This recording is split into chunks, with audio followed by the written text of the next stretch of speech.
아멘.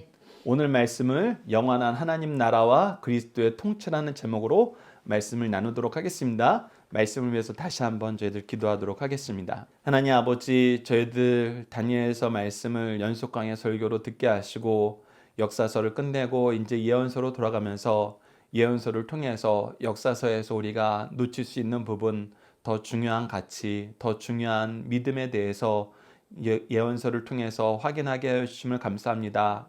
우리에게 항상 우리가 원하고 우리가 흥미로워하는 것들에 정신을 팔리기 쉬운데 그런 것보다는 하나님이 우리에게 더 강하게 말씀하시고 절대적으로 얘기하신 본질에 저희들 접근할 수 있도록 인도하여 주셨고, 이 본질을 우리가 지키고 이 안에서 은혜를 구할 때 하나님께서 더 많은 은혜를 우리에게 허락하여 주셨고 세상을 이기는 믿음과 승리를 허락하여 주심을 경험하고 우리가 이 내용을 충만하게 누리고 또 누군가에게 전할 수 있는 우리 강성성경연구원교회가 될 수 있도록 하나님 인도하여 주시옵소서. 함께 하실 믿사오며 예수님 이름으로 기도드리옵나이다. 아멘.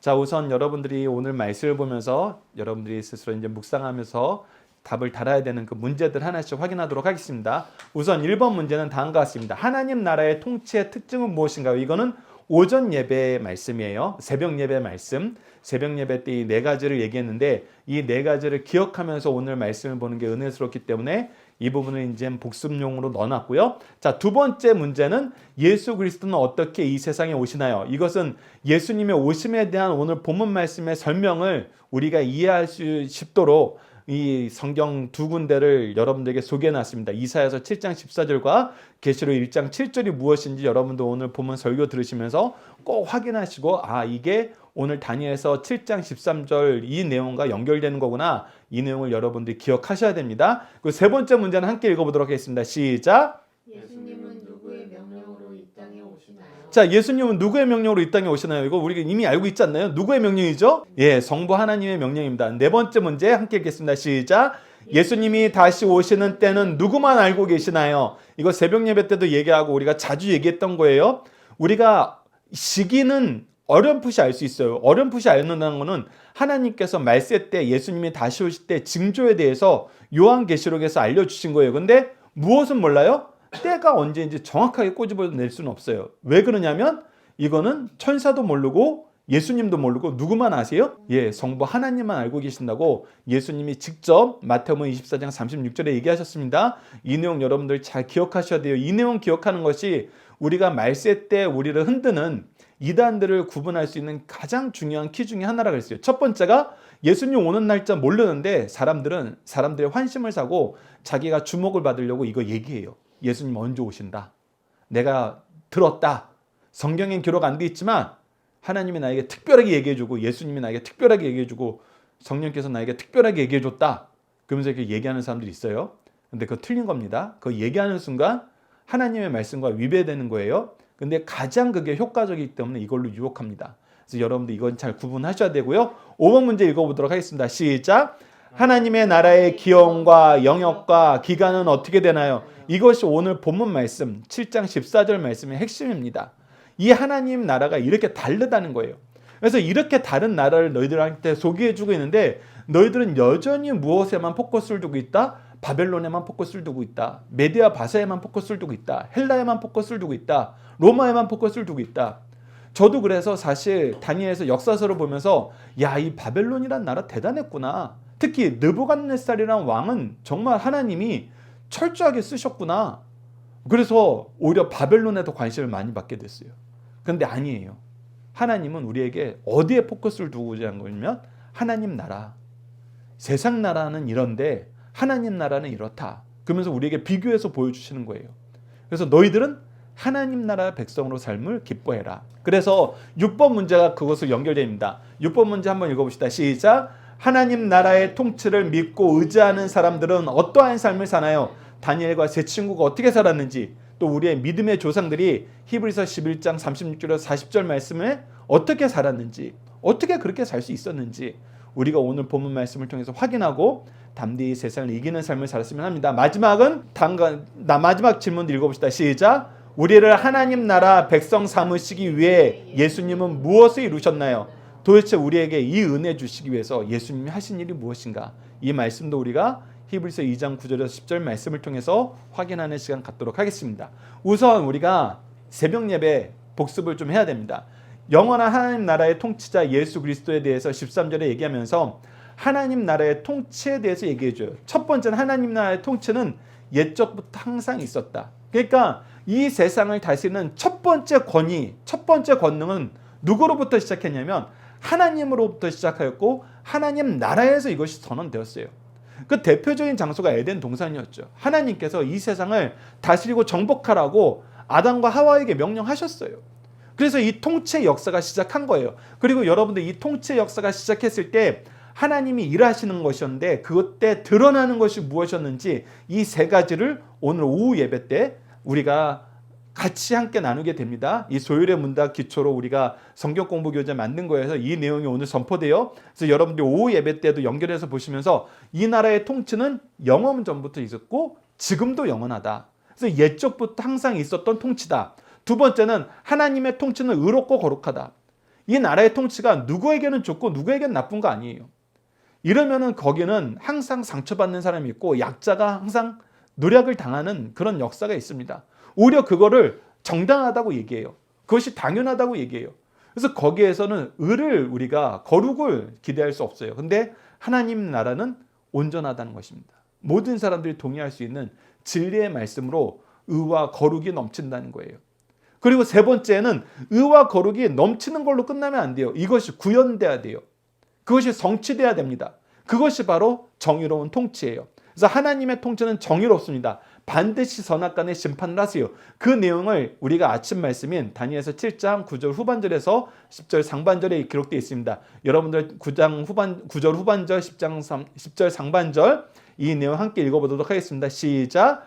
그의 보좌는 불꽃이요 그의 바퀴는 타오른 불이며 불이 강처럼 흘러 그의 앞에 나오며 성경에서 불은 하나님의 어미하신 심판을 얘기해요.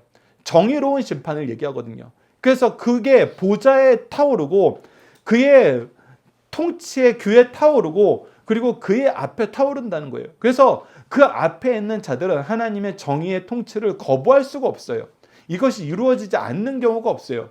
이것은 우리가 오늘 본문 말씀에서도 보게 됩니다. 그리고 네 번째는 그의 세력은 무궁하다는 것입니다. 그를 섬기는 자는 천천히요 그 앞에 모셔선 자는 만만이요. 이게 천천만만이라는 것은 완전한 수, 풍성한 수, 끝이 없는 수를 우리에게 상징하는 성경에 나오는 표현입니다. 그래서 하나님이 우리가 가끔 세상의 통치를 보니까 바벨론이 강했어. 그 다음에 메데아 바사야. 그 다음에 헬라야. 그 다음에 로마야. 그 다음에 여러 나라들이 섞여 있어. 그런데 거기에는 하나님의 나라가 보이지 않는 거야. 그러면은 하나님에 대해서 생각할 때 아침에는 좀 다르게 설명했지만 더 보편적인 생각은 뭐냐면 아니 그때는 하나님을 믿는 것보다 세상을 믿는 사람이 많았잖아. 우리가 그냥 통계학적으로도 이스라엘 사람들이 많았겠어요? 바벨론 제국에 속한 사람들이 많았겠어요? 바벨론에 속한 사람들이 많았어요. 이거는 계속 이어져요. 메데아 바사 더 많았어요. 헬라 더 많았어요. 이스라엘 민족 숫자는 하나님 백성이고 하나님 앞에 믿음을 지키는 사람은 항상 소수였어요. 그리고 로마는 더더욱 더 달랐어요. 그런데 그 다음에 이 역사에 어떤 일이 생겼어요? 로마가 기독교를 공인하게 되고 우리나라의 종교는 기독교라고 선포하게 됐어요. 그러니까 그때부터는 누가 더 많아졌어요? 기독교인들이 더 많아졌어요. 아니, 나라의 황제가 믿고 황제가 이게 국교라고 선언했는데 우리가 이 나라에서 혜택을 받으려면 우선 기본적으로 하나님을 믿지 않는 다른 이방인들에게는 하나님 믿을래 다른 우상 믿을래 그들에게는 그거 중요한 문제가 아니었어요. 나에게 더 이득이 되는 거 믿는 거예요. 원래 다신교였어요. 그들은 하나님을 믿는 종교를 제외하고는 다 다신교예요. 그러니까 아니 나에게 이득되는 거 믿는 게 더 좋지. 나라에서 혜택도 주고 더 좋아하고 권장하는데 내가 그거 따라가야지. 그렇게 해서 기독교가 많아진 거예요. 근데 이게 역사에서 한번 경험되고 나니까 하나님의 말씀을 못 믿는 사람들은 이 세상의 통치, 하나님의 통치를 어떻게 이해하냐면 하나님이 믿는 사람이 없을 때는 참아. 세력이 확장될 때까지 참아. 그리고 세력이 확장되면 어떻게 해? 그때부터 막 이제 통치하시기 시작하는 거야. 그때부터 이방 신전을 다 무너뜨리고 우상 믿는 사람들 다 감옥 보내고 하나님 앞에 잘못한 사람 다 사형시켜버리고 이러면서 통치하신 거야. 그래서 숫자가 최고야. 숫자가 최고야라고 얘기를 해요. 그래서 바벨론 시대, 메데아 바사 시기에, 헬라 시기에, 로마 초기에 하나님이 뭐 하셨다? 때를 기다리셨다. 왜? 숫자가 아직 안 돼서, 세력이 아직 형성이 안 돼서. 그렇게 해석하는 사람들이 많이 있어요. 그리고 우리도 지금 신앙생활하면서 그렇게 해석할 수도 있어요. 아니 좀 우리가 여론을 이끌 수 있는 그 힘을 좀 드러내야지. 그리고 그렇게 해야지 우리가 보호받지. 하나님 나라의 통치가 이루어지지. 그래서 우리가 숫자가 많음을 이 세상에 보여주자 그러면서 막 전도 열심히 하고 그 규모를 자랑하기 위해서 대형 운동장을 빌려서 막 사람들 다 모아요. 그러면서 어떻게 해요? 세상 지도자들도 불러 모으는 거야. 우리 파워 받지? 우리가 얘기하면 얼마나 많은 사람이 움직이는지 알지? 그거 보여주려고 부르는 거예요. 근데 그거 누가 제일 잘하냐면 이단들이 제일 잘해요. 이단들이 힘을 키워야 돼. 숫자가 많아져야 돼. 그러기 전에는 우리가 함부로 얘기할 수 없어. 근데 숫자가 많아지니까 요즘에 어떻게 해요? 유튜브에 광고도 하고 다른 교회 앞에 가서 막 시위도 하고 정치인들 만나서 파티도 하고 다 하는 거예요. 왜? 숫자가 많으면 힘이니까. 근데 하나님이 아니라는 거예요. 오늘 7장 10절 중반절은 뭐예요? 야, 지금 이 나라에 하나님 나라의 백성이 굉장히 적어 보이지? 특히 많은 역사학자들이 연구를 해보니까 바벨론의 포로로 끌려갈 때는 1차, 2차, 3차에 걸쳐서 끌려갔어요. 회복될 때도 1차, 2차, 3차에 걸쳐서 회복됐는데 그 당시에 바벨론에 끌려갔다가 메데아 바사에서 이제 나라가 변하니까 물려받았을 거 아니에요? 그러면은 야, 우리 나라를 회복하게 했으니까 고레스 왕이 칙령을 내려서 성전부터 건축해! 하나님께 예배드리는 사람 회복해! 하니까 와 감사합니다 하면서 간 사람이 많았을까요? 아유 나 이만큼 살아고 여기서 또 적응했는데 70년 살면서 나 여기에서 이제 기반 마련했는데 아유 나는 안 갈래. 어떤 사람이 더 많았을까요? 예, 안 간 사람이 더 많았대요. 어떤 신학자들은 10분의 1 정도 갔을 거다라고 얘기를 해요. 그건 뭐예요? 내가 대세를 따르는 사람이 더 많다는 거예요. 아니 내가 그 척박한탐에 왜 가? 제가 예전에도 뉴욕에 처음 갔을 때 뉴욕 트리니티 처치에 이제 미국 교회들은 교회 옆에 그 무덤이 있잖아요. 성도들의 무덤이 있잖아요. 근데 그 무덤의 묘비를 하나 봤을 때 정말 너무 놀랐어요. 한 사람이 내가 고향 땅을 떠나서 모든 것을 다 버리고 이 땅에 와서 고생만 하다 갔지만 하나님을 믿게 하심을 감사합니다. 하나님과 동행하게 하심을 감사합니다. 그런 묘비가 적혀 있었어요. 근데 제가 갔을 때는 미국은 어떤 나라였어요? 세계 최강대국이었어요. 없는 게 없는 곳이 뉴욕 맨하탄이었어요. 근데 그 땅이 옛날에는 어땠다고요? 척박한 땅. 모든 것을 버리고 와야 되는 곳. 그러나 그곳이 하나님이 우리에게 약속해주고 종교의 자유가 있고 예배를 회복할 수 있는 곳이기 때문에 왔다는 거예요. 그리고 그 고생하는 것을 감사하면서 자기 묘비명에 적어달라고 얘기한 성도들이 있었다는 거예요. 그것처럼 우리는 항상 연약하고 부족한 상태에 살아요. 그것이 사실이에요. 근데 그때 하나님의 통치가 없었느냐? 아니라는 거예요. 나의 세력은, 나의 군세는 세상 어느 나라보다 크다. 적어져 본 적이 없다. 하나님은 지금 우리에게 이걸 얘기해줘요. 그래서 우리에게 얘기하는 겁니다. 이 세상 나라는 하나님이 정해놓은 기한이 있고 이 세상 나라는 의와 거룩은 있을 수가 없고 오히려 폭력이 있고 힘 있는 자가 모든 것을 차지하는 승자 독식 사회였고 이 나라가 정의로워 천만의 만만의 말씀. 왕의 통치에 조금만 엇나가도 어떻게 해요? 죽이겠다 그러고 풀무불에 던지겠다 그러고 사자굴에 넣어버리고 그런 나라에서 살래? 아니면 영원부터 영원까지 통치하시고 의와 거룩이 풍부하시고 정의가 실현되고 그 권세가 이 세상 어느 나라보다 큰 하나님 나라의 백성으로 살래? 사실 다니엘서는 이것이 핵심이란 거예요. 하나님의 통치를 믿는 것도 중요하지만 하나님의 나라를 바로 알고 그 나라의 백성으로 사는 것을 기뻐하도록 만드는 거예요. 내가 마지못해서 그렇게 산다. 나 하나님 믿으니까 나 그냥 마지못해서 이렇게 산다. 그게 아니에요. 훨씬 더 지혜롭고 능력 있는 나라가 영원한 하나님 나라의 통치자 예수 그리스도를 믿는 삶이다. 그것을 우리가 아침 예배를 통해서 새벽 예배를 통해서 확인하고 오늘 본문 말씀으로 들어가도록 하겠습니다. 그래서 영원한 하나님 나라의 통치에 대해서 우리에게 얘기하는데 우선 중요한 말씀이 첫 번째가 7장 13절 중반부입니다. 이곳을 다스리는 통치자 예수 그리스도는 어떤 분인가 했을 때 이 위에 첫 번째 우리 다니엘서 7장 13절 중반절 말씀 함께 읽겠습니다. 시작. 인자 같은 이가 하늘 구름을 타고 와서 우리가 예전에 잠깐 말씀드렸지만 다니엘서는 예수 그리스도의 통치에 대해서 얘기할 때 우리는 예수님을 볼 때 어떻게 봐요? 예수님이 이 땅에 오신 초림을 보고 또 뭐가 있을 거 봐요? 재림이 있을 걸 봐요. 그래서 우리는 오신 예수님이 승천하셨는데 다시 오실 것을 믿는 시대에 살기 때문에 오신 예수님을 확실하게 얘기하고 그 다음에 오실 예수님에 대해서 얘기해요. 근데 다니엘 시대에는 이 오신 예수님이 계셨어요? 안 계셨어요? 안 계셨어요. 그래서 항상 예수님에 대해서 얘기할 때 초림하실 예수님과 재림하실 예수님을 한 장면에 두고 얘기하는 경우가 굉장히 많아요. 그게 하나님 나라의 통치로 이 땅에 오시는 예수님의 본래 모습이니까 이 두 가지 얘기 중에 한 가지만 얘기해서는 안 돼요. 두 가지를 다 얘기해야 돼요. 그래서 이것을 마치 한 장면으로 얘기하는데 오늘 본문 말씀도 바로 그 내용이에요. 인자와 같은 이라는 건 뭐예요? 사람의 육체를 입고 오는 거예요. 근데 하늘의 구름을 타고 오는 거는 사람이 할 수 있는 일이에요? 아니에요. 이거는 신성을 얘기해요. 그래서 인자와 같은 이는 무엇을 얘기하냐면 육체의 몸을 입고 오신 초림을 얘기하고 하늘 구름을 타고 오신 것은 무엇을 얘기하냐면 재림을 얘기해요.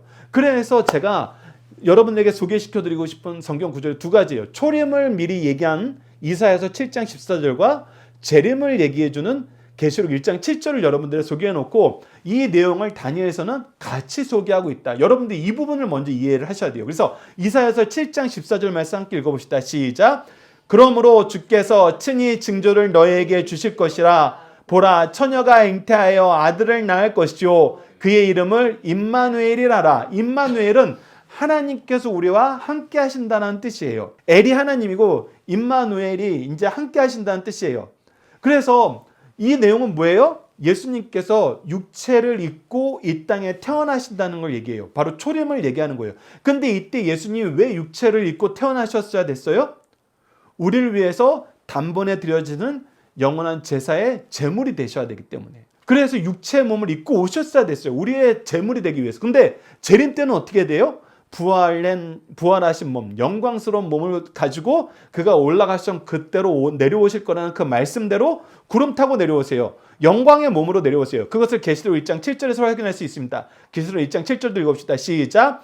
볼지어다 그가 구름을 타고 오시리라. 각 사람의 눈이 그를 보겠고 그를 찌른 자도 볼 것이요 땅에 있는 모든 족속이 그로 말미암아 애곡하리니 그리하리라. 아멘. 자, 특히 이 계시록 1장 7절은 예수님께서 재림하실 때에는 신성을 가지고 영광스러운 육체를 가지고 육체를 가지고 신성을 나타내신 모습으로 구름 타고 오신다는 걸 얘기하면서 동시에 우리가 아까 이단을 구분할 수 있는 중요한 두 말씀 마태복음 24장 36절과 함께 계시록 1장 7절 여러분들 반드시 기억하셔야 돼요. 마태복음 24장 36절에서는 그 때를 얘기하는 건 틀린 거다. 그거는 하나님만 성부만 알고 계시는데 누가 그걸 알 수 있느냐? 예수님도 모르신다. 예수님이 직접 말씀하신 거예요. 그래서 그 때를 정확하게 얘기하는 사람. 우리가 1999년대 그런 사람들이 되게 많았어요. 근데 지금도 아직 있어요. 미국에도 있고 우리나라에도 많아요. 그리고 그 사람들이 때만 되면 바꿔요. 아유, 예수님이 잠깐 미뤄주셨어. 하나님이 잠깐 연기해 주셨어. 그러면서 계속 바꿔요. 왜? 자기가 말한 때가 왔는데 그거 안 일어날 것 같거든. 그래서 거짓들이에요. 그리고 두 번째가 바로 그를 찌른 자도 볼 것이다. 야, 오셨는데 너는 못 본 거야. 네가 잘 때 왔어. 네가 아직 모를 때 왔어. 네 영안이 안 열렸을 때 오신 거야. 그래서 넌 못 봤어. 그러는데 성경은 뭐라고 기록돼 있어요? 모든 족속이 볼 것이고 그가 찌른 자도 볼 것이다. 그래서 내가 아직 못 봤는데 예수님 오셨어 하는 사람들은 우리가 의심해 봐야 돼요. 그 사람들 말 따를 필요 없어요. 그래서 두 가지 기준 여러분들 기억하셔야 됩니다. 시기를 정확하게 특정하는 사람들, 그 사람들 성경적으로 틀린 사람들입니다. 내가 못 봤는데 봤다고, 너는 못 볼 수 있다고, 너는 그래서 못 봤다고 얘기하면서 이미 오셨다고 얘기하는 사람들, 그 사람 틀린 사람들이에요. 특히 이미 오셨다고 얘기하는 사람들은 대개 뭐라고 얘기하는지 알아요? 내가 재림 예수야. 내가 재림 예수야. 아닌 것 같죠? 이 얘기하면 아무도 안 믿을 것 같죠? 이단들 대부분 그래요. 나중에는 내가 재림 예수야 그래요. 그리고 그것을 이제 내가 후계자한테 물려준다 그래요. 그래서 여러분들 이거 예수님이 참 사람 되시고 참 신이 되셔서 초림과 재림을 다 얘기하는 말씀인가 동시에 우리가 이단을 구분할 수 있는 가장 중요한 말씀이라는 거 여러분들 기억하셔야 돼요. 그래서 예수님은 육체의 몸을 입고 이 땅에 오시고 다시 구름 타고 다시 오신다. 그리고 이분이 오시는 그 내용은 누가 결정한다? 바로 하나님이 결정한다. 그래서 7장 13절 후반절에 이렇게 기록되어 있습니다.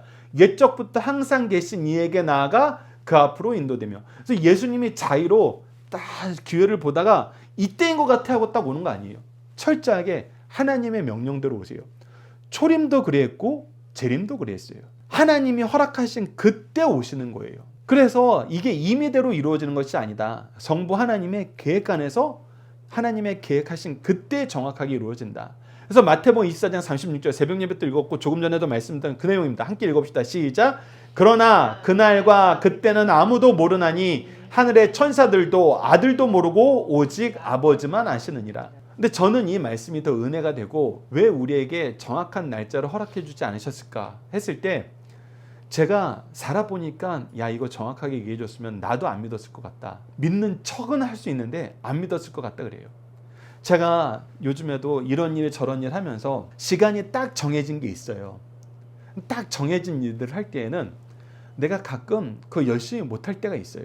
근데 제가 항상 어떻게 사람들한테 보이려고 노력하는지 알아요? 아 정말 나 이 시간 맞추려고 엄청 노력하고 있어. 나 이거에 온전히 매진하고 있어. 척해요. 어쩔 땐 그래요. 제가 승리한 삶 책을 한 달에 한 번씩 발행을 하는데 어쩔 때는 정말 이거 더 좋은 내용으로 만들려고 열심히 만들다가 늦어질 때가 있어요. 근데 어쩔 때는 도저히 힘이 안 나고 힘든데 그래서 못하는 건데 그거 들키지 않으려고 열심히 하는 척 할 때도 있어요. 근데 열심히 하는 척 할 때 보면은 정말 엉망이에요. 제 삶이 엉망이에요. 하나님의 은혜가 아니면 이거 안 되는구나 라는 걸 오히려 더 깊이 경험해요. 근데 우리가 예수님 오실 때 우리의 믿음을 결정하는 거는 이때가 지나면 다음 기회가 없어요. 제가 승리하는 삶 발행하는 거는 이번 달 놓치면 다음 달 있어요. 결국 뭔가 회복할 수 있는 기회가 다시 있어요. 근데 예수님이 다시 오실 때는 기회가 없어요. 그래서 척하다가 우리가 망할 수 있어요. 척하는 거 우리를 도와주는 거 아니에요. 그래서 그 시기를 아는 거는 결코 우리에게 도움이 안 되는 것 같아요.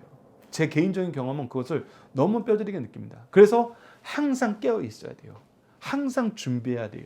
그래서 그때를 안 가르쳐 주는 건 우리가 우리의 연약함을 아시는 하나님께서 가장 좋은 방법으로 우리를 훈련시키는 거예요. 지금 순종해야 된다. 지금 준비하는 삶을 살아야 된다. 그래서 예수님이 제자를 부르실 때 즉각 순종하는 그 모습 우리에게 강조하시는 이유가 그거예요. 믿음은 즉각 지금 시작하는 거예요. 그랬을 때 어떻게 하세요? 믿을 수 있도록 은혜 주시고 믿음을 유지할 수 있도록 능력 주세요. 그것이 바로 성령의 은혜예요. 성령을 통해서 우리에게 주시고자 하시는 그 내용이에요. 그래서 여러분들도 때를 가르쳐주지 않는 거 오히려 은혜다. 그리고 이 은혜에 즉각적인 순종, 완전한 순종의 본을 보여주신 분이 누구시다? 예수님이시다. 그래서 우리는 예수님처럼 순종하는 삶을 살자. 여러분들 이 내용을 기억해 주시기 바랍니다. 자, 두 번째 단락은 하나님 나라의 영원한 통치에 대해서 얘기합니다. 이거는 아침 예배 때에는 우리가 이 내 나라의 왕국에 대해서 내 제국에 대해서 얘기하면서 하나님께서 다니엘서 2장의 신상의 내용과 7장에서 선언하신 내용의 통일성과 점진성을 봤어요. 지난주에 말씀드렸지만 통일성은 하나님의 통치에 대해서 계속해서 얘기해요. 주제는 하나님의 통치다. 너희들이 신뢰하고 따르고 믿어야 되는 건 하나님의 통치다. 그러면서 점진성은 뭐냐면 이 내용을 더 구체적으로 더 확장시켜서 보여주시는 거예요. 그것이 바벨론에 대해서도 그랬고 메데아 바사에 대해서도 그랬고 헬라에 대해서도 그랬고 로마에 대해서도 그랬어요. 동시에 무엇에 대해서도 그래요?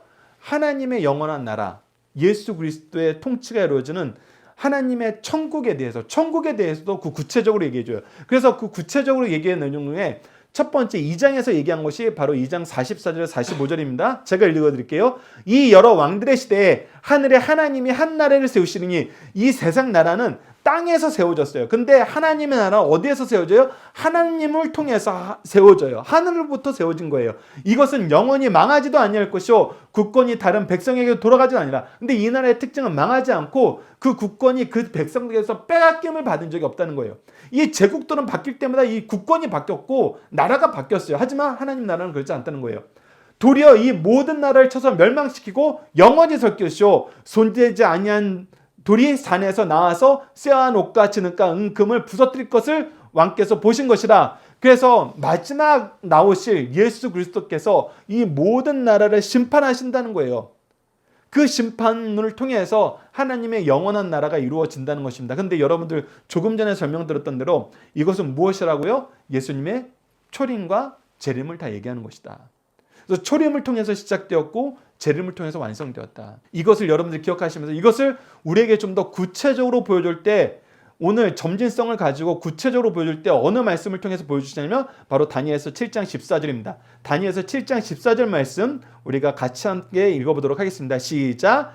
그에게 권세와 영광과 나라를 주고 모든 백성과 나라들과 나라는 모든 자들이 그를 섬기게 하셨으니 그의 권세는 소멸되지 아니하는 영원한 권세요 그의 나라는 멸망하지 아니할 것이라. 그래서 이 나라를 통해서 하나님의 통치가 어떻게 이루어짐을 우리에게 보여주냐면 첫 번째, 그 통치의 기원이 하나님이시다라는 것을 우리가 1번이라고 얘기하는 것에 드러납니다. 그에게 권세와 영광과 나라를 준대. 누구에게 주는 거예요?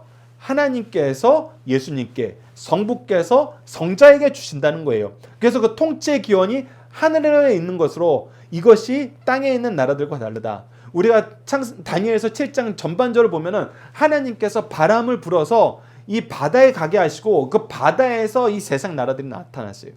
이것은 하나님이 주신 권한 안에서 사실 땅에서 드러나는 거예요. 권세는 하나님이 주셨지만 그 기원은 바다에서, 땅에서예요. 근데 하나님의 나라는 기원부터가 달라요. 하나님이 주시고 그 권세자가 하늘에서부터 내려오는 거예요. 둘째는 통치의 영역이 제한이 없다는 겁니다. 2번을 보면은 모든 자들이 그를 섬기게 하였으니, 사실 제국이라는 것은 여러 나라가 그 나라에게 복속되는 거예요. 그런데 모든 나라가 복속되지 않았어요. 바벨론도 그랬고 메데아 바사도 그랬고 헬라도 그랬고 로마도 그랬고 지금도 그래요. 모든 나라가 한 나라에 복속되는 일은 없어요. 근데 오직 어느 나라만 이것이 이루어진다? 하나님의 나라만 이것이 이루어진다. 예수 그리스도의 통치만 이것이 이루어진다. 그리고 통치의 시간이 제한이 없다는 겁니다. 영원한 통치라는 것이 바로 3번이라고 표현된 부분에 소멸되지 않는 영원한 권세요 그의 나라는 멸망하지 아니할 것이라. 그래서 이 하나님 나라의 특징이 뭐냐? 기원이 하늘에서부터다, 영역이 모든 민족이다, 시간이 영원하다. 이것이 세상하고 다른 거예요. 그리고 우리에게 이것을 가르쳐준 이유는 비교해 보라는 거예요. 너희들 바벨론 봤지? 지금은 아직 바벨론도 멸망하기 전에 이미 이 말씀을 주셨어요. 근데 어느 때예요? 그 나라가 날개가 꺾였고 사람처럼 되었다는 걸 통해서 이 바벨론이란 나라가 지금 권세를 잃고 있고, 그 다음에 메데아 바사가 한 손을 들었고 이미 그 입속에 새 뼈를 먹고 있는 걸 통해서, 그리고 이제 먹으라라는 명령을 통해서 메데아 바사가 일어나고 있는 시기예요. 근데 이때 이미 이 네 나라의 흥망성쇠를 다 얘기하고 있어요. 그걸 통해서 이 나라가 언제나 얼마나 이 세상 제국들이 위대하고 강하고 이전에 보지 못한 모양이라 그러더라도 하나님 앞에서는 제한적이다. 한계가 있다. 그리고 그 나라의 권세는 누구를 신뢰하더라도 무너진다. 이게 여러분들 다니엘서 말씀이 가지고 있는 엄청난 거예요. 우리가 처음에는 야, 다니엘 너무 놀라워. 왜? 이 사람이 왕이 바뀌어도 계속 중요한 위치에 있어. 야, 왕이 바뀌어도 중요한 위치에 있는 것도 놀라운데 나라가 바뀌었는데도 중요한 위치에 있어. 이거는 세계 역사에 유례가 없는 거예요. 어떻게 하나님이 이렇게 훌륭하게 인물을 키우셨지? 그래서 우리가 또 하나님 나라를 보지 않고 다니엘의 포커스를 두면서 많은 사람들이 다니엘을 좋아하는 이유가 뭐냐면, 세상 요즘에 우리 민주주의 국가가 돼가지고 이 정권이 자주 교체되잖아요. 근데 자주 교체되는데 우리가 자세히 보면은 이쪽 정권에서 중요하게 요직을 차지했던 사람이 정권이 다른 당으로 넘어갔는데도 중요한 자리 차지하는 경우 거의 없어요. 그러면서 드물게 그런 사람이 나오면은 우리 막 존경해요. 야, 이 사람은 누가 봐도 너무나 필요한 사람이란 거예요. 그래서 이 사람이 어떻게 이런 사람이 됐나 막 사람들이 연구하면서 그 사람에게 여러 가지 질문하고 그 사람한테 지혜를 얻으려고 그래요. 근데 이 한 나라 안에서도 당이 바뀌는 것도 이렇게 우리가 놀라워하는데 다니엘은 이 역사상 유래를 찾아볼 수 없는 거예요. 그래서 우리가 다니엘이 어떻게 이렇게 훌륭한 인물이 됐나 이 포커스를 가지고 이 말씀을 봐요. 근데 여러분들 그거는 틀렸다. 그건 틀렸다. 그 틀린 거를 바로 오늘 다니엘서 7장이 가르쳐주는 거예요. 왜? 다니엘이 유일하게 한 거는 나는 어느 나라 백성으로 살겠다? 나는 하나님 나라 백성으로 살겠다. 다니엘의 세 친구가 우리에게 계속 보여준 건 뭐다? 나는 하나님께 예배하는 백성으로 살겠다. 그거 왜 없어요? 그래서 여러분들에게 다시 한번 소개시켜드리는 것이 다니엘서 3장 16절에서 18절입니다. 내가 만든 신상에 절해. 그렇지 않으면 너희들 풀무불에 던질 거야. 야, 하나님이라고 하더라도 지금 내 손에서 너희들 구하지 못해. 어느 신이 내 손에서 지금 너희들을 구할 수 있을까? 이 얘기를 할 때 다니엘과 세 친구가 뭐라 그래요? 3장 16절에서 18절 말씀 제가 읽어드리고 마지막 18절은 함께 읽겠습니다. 사드락과 메삭과 아벳느고가 왕에게 대답하여 이르되 느부갓네살 왕이여 우리가 이 일에 대하여 왕에게 대답할 필요가 없나이다. 왕이여 우리가 섬기는 하나님이 계시다면 우리를 맹렬히 타는 풀무불 가운데 능히 건져내시겠고 왕의 손에서도 건져내시리다. 함께 읽겠습니다. 시작. 그렇게 하지 아니하실지라도 왕이여 우리가 왕의 신들을 섬기지도 아니하고 왕이 세우신 금 신상에게 절하지도 아니할 줄을 아옵소서. 왕이 우리를 죽인다 하여도 우리는 하나님 백성으로 죽겠습니다. 그것이 우리에게 더 좋은 길입니다. 우리가 더 행복한 길입니다. 우리가 영원한 권세와 영광을 누리는 길입니다. 우리가 세상을 이기는 길입니다. 여러분 기억하셔야 돼요. 다니엘과 세 친구가 보여준 거는 어떻게 해야지 나라가 바뀌고 왕조가 바뀌었는데도 계속 중요한 위치에 있을 수 있어요? 그 비결이 뭐예요? 비결 없어요. 비결은 딱 하나예요. 나는 하나님 백성으로 살겠습니다. 오늘 성경 말씀은 그걸 가르쳐 준다고요. 자꾸 다른 비결 찾지 마세요. 우리가 기도 열심히 하면 지혜도 주시고 통찰력도 주시고 미래를 아는 능력까지 주셔서 세상 사람들이 우리를 존경하게 만들어요. 예, 그렇게 만들어요. 근데 그게 핵심이 아니었어요. 핵심은 뭐였어요? 나는 하나님께 예배하는 자가 되겠습니다. 이방 우상에게 제사한 음식 그 제사에 참여하지 않겠습니다. 3장 말씀이 이것을 정확하게 보여주잖아요. 우리가 6장 말씀에서도 아니 기도하는 거고 좀 바꾸면 어때? 창문만 닫고 했어도 그게 힘들어? 하나님이 그거 이해 못하실까? 근데 다니엘과 세 친구는 뭐예요? 하나님이 이해하고 않고는 그들에게 중요한 게 아니에요. 나는 하나님 백성으로 산다가 중요한 거예요. 나는 하나님께 예배하는 예배자로 산다가 중요한 거예요. 그랬을 때 하나님이 어떤 모습을 보여주세요? 다니엘과 같은 모습을 보여주세요. 왜? 하나님이 통치하니까. 아니 하나님이 그렇게 안 했으면 다니엘이 그렇게 될 수가 없어요. 그래서 사실 역사서는 무엇을 보여주냐면 너희들 다니엘처럼 살래? 아니면 세상 조건자처럼 한쪽 편 들다가 같이 멸망하는 삶 살래? 분명하게 드러나요. 하나님의 통치를 믿는 사람이 영원한 하나님의 영광 가운데 살아요. 다니엘처럼 쓰임 받는 거예요. 하나님의 종으로서. 그래서 너희들에게 다시 한번 얘기하는 겁니다. 너희들 어느 나라 백성으로 살래? 바벨론의 백성으로 살아봤자 이제 곧 망하는 거 알지? 이제 메데아 바사가 되면은 너희들 메데아 바사의 백성으로 살래? 그거 끝나. 헬라의 백성으로 사는 거 이제 직접적으로 너희들에게 더 큰 핍박이 와. 로마의 백성으로 사는 거 예수님 시대에 얼마나 치열했어요. 근데 로마의 백성으로 살고 안 살고가 중요하지 않았어요. 예수님과 사도 바울을 보면 알아요. 예수님은 로마의 백성으로 사는 거 전혀 기대하지도 않았어요. 그 나라가 중요한 거 아니에요. 하나님 나라가 중요했어요. 사도 바울 같은 경우는 이미 로마 시민권을 가지고 있어요. 근데 그럼에도 불구하고 로마 시민권 갖는 게 전혀 중요하지 않았어요. 뭐가 중요했어요? 하나님 나라의 확장이 중요했어요. 하나님이 때로는 하나님 나라의 복음을 위해서 나에게 로마 시민권 줄 수도 있고 걷어갈 수도 있어요. 하나님이 나에게 하나님 나라의 확장을 위해서 물질을 주실 때도 있고 걷어가실 때도 있어요. 하나님이 나에게 하나님 나라의 백성으로 살게 하시고 그 나라의 확장을 위해서 재능을 주실 때도 있고 걷어갈 때가 있어요. 중요한 건 뭐라는 거예요? 하나님 나라의 백성으로 살고 그 하나님의 나라를 선포하는 삶을 사는 거라고요. 이게 확실해지면은 세상 어떤 일이 있어도 우리가 이 나라의 백성으로 사는 걸 기뻐합니다. 심지어는 어떤 일이 생겨도 히브리서 11장 36절에서 40절은 굉장히 무서운 말씀이에요. 우리가 하나님 나라의 기쁨을 알지 못하고 이 말씀을 들으면은 이 말씀 때문에 교회 안 다닌다는 생깁니다. 아, 이러면 나 교회 안 다니지. 이러려고 교회 다닌 거 아니잖아요. 그런데 하나님 나라의 통치와 하나님 나라의 이 능력을 알면은 본질을 알면은 이거 아무것도 아니게 되는 거예요. 그 내용을 보십시오. 또 어떤 이들은 조롱과 채찍질뿐 아니라 결박과 옥에 갇히는 시련도 받았으며, 바로 우리가 하나님 믿다가 이런 시련 당하는 거예요. 돌로 치는 것과 톱으로 켜는 것과 시험과 칼로 죽임을 당하고 양과 염소의 가죽을 입고 유리하여 궁핍과 환난과 학대를 받았으니 이런 삶을 살게 될 수도 있다는 거예요. 우리 신앙의 선조들은 이런 삶 살았어요. 로마가 국교를 인정하기 전에 대부분 분들이 이렇게 순교를 당했습니다. 그런데 뭐라고 기록되어 있어요? 이런 사람은 세상에 감당하지 못하느니라. 하나님 나라의 백성됨은 세상이 뺏어갈 수가 없어요. 로마서에서는 분명히 얘기해요. 세상 그 무엇이 영으로도 육으로도 어떤 세력으로도 우리를 향한 하나님의 사랑 끊을 수 없다. 그렇기 때문에 세상이 감당하지 못하는 거예요. 세상이 우리를 감당하지 못하는 게 아니라 우리를 향한 하나님의 사랑을 감당하지 못하는 거예요. 그들이 광야와 산과 동굴과 토굴에서 유리하였거니와 이 사람들은 다 믿음으로 말미암아 증거를 받았으나 약속된 것은 받지 못하였으니, 이 사람들이 예전에 예수님 오기 전의 사람들은 예수님이 어떻게 오실 줄 몰랐지만 모르면서도 이 믿음으로 살았어요. 근데 이는 하나님이 우리를 위하여 더 좋은 것을 예비하셨은즉 우리가 아니면 그들로 온전히 이루지 못하게 하려 하심이라. 근데 우리는 뭐예요? 예수님이 이 땅에 오신 걸 봤어요. 사신 걸 봤어요. 죽으신 걸 봤어요. 부활하신 걸 봤어요. 승천하신 걸 봤어요. 그리고 앞으로 다시 오신다는 말씀까지도 약속을 받았어요. 그리고 그 안에서 성령을 통해서 예수님이 하신 그 일을 하고 그거보다 더 큰 일도 하게 하신다는 요한복음 14장 12절 말씀의 성취도 봤어요. 그리고 우리를 통해서 이 복음을 전하게 하신다는 로마서 말씀을 통해서 그리스도의 복음을 가지고 가는 사람들의 발걸음이 얼마나 아름다운가 하는 이사야서 말씀의 성취도 봤어요. 그러니 우리가 무엇을 두려워해요? 우리가 무엇을 걱정해요?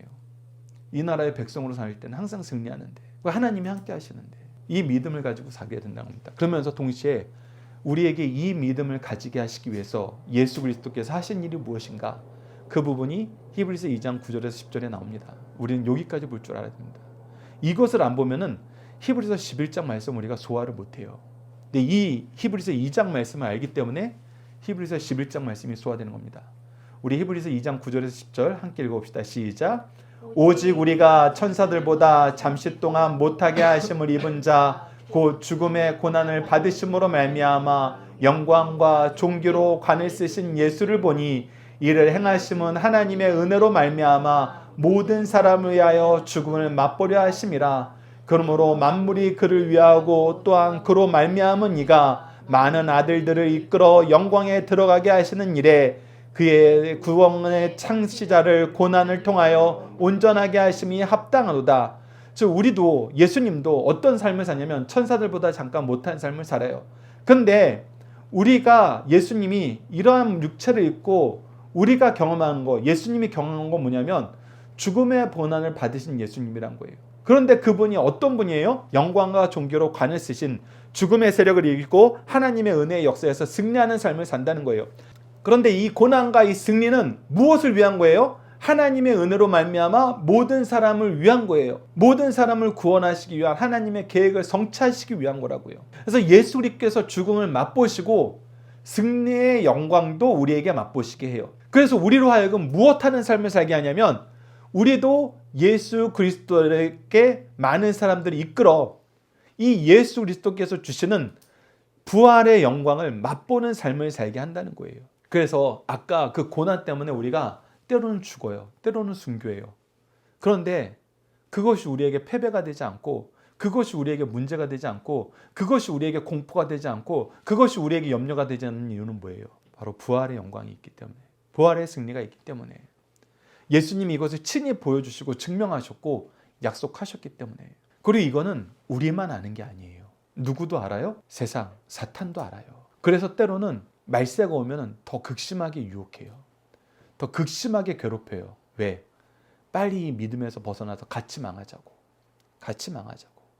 여러분 본질은 아셔야 됩니다. 그들은 다른 거 못해요. 유일하게 하고 싶은 거는, 할 수 있는 거는 같이 망하자고 얘기하는 거예요. 여러분 이 지혜를 소유하셔서 우리는 같이 망하는 데 넘어가는 사람들이 아니라 예수 그리스도의 이름으로 말미암아 예수 그리스도의 고난을, 구원의 창시자가 이 고난을 직접 받고 이 고난의 죽으심 속에서 우리에게 부활의 승리를 알려주신 것처럼 우리도 예수 그리스도의 죽으심과 부활의 승리를 전하는 그런 삶을 삽시다. 그것이 하나님 나라의 백성으로 사는 것이고 우리가 이 세상이 감당하지 못하는 하나님의 일꾼으로 세상을 이기는 삶의 모습입니다. 여러분들이 이 내용을 기억하시면서 함께 하나님 나라의 영원한 통치를 기뻐하시는 승리한상 가족 여러분들, 강성성경연구원 여러분들 되길 원합니다. 우리 자녀들과 함께하는 기도 내용으로 함께 합심하여 기도하도록 하겠습니다. 함께 기도하시겠습니다. 시작. 우리를 백성 삼아 주시고 자녀 삼아 주시고 귀한 물을 자로 삼으신 하나님, 이 놀라운 은혜를 주시기 위해서 죄 없으신 예수 그리스도를 이 땅에 보내주시고 우리의 대속을 위해 십자가에 죽으심을 감사합니다. 우리를 백성 삼아 주시기 위해서 이렇게 놀라운 일을 하시고 그 은혜를 값없이 주셨는데 도리어 하나님의 사랑을, 은혜를, 자비하심을 무시하며 대적하는 삶을 살았던 것을 용서해 주소서. 하나님을 주인 삼고 예수 그리스도의 신부로 성령의 일꾼으로 이 세상을 살도록 도와주시고 이 은혜를 위해 우리에게 주신 교회와 말씀을 더욱 가까이 하며 기도로 언제나 동행하는 삶을 살도록 도와주소서. 예수님 이름으로 기도드립니다. 아멘. 우리 봉헌 찬송 50장 1절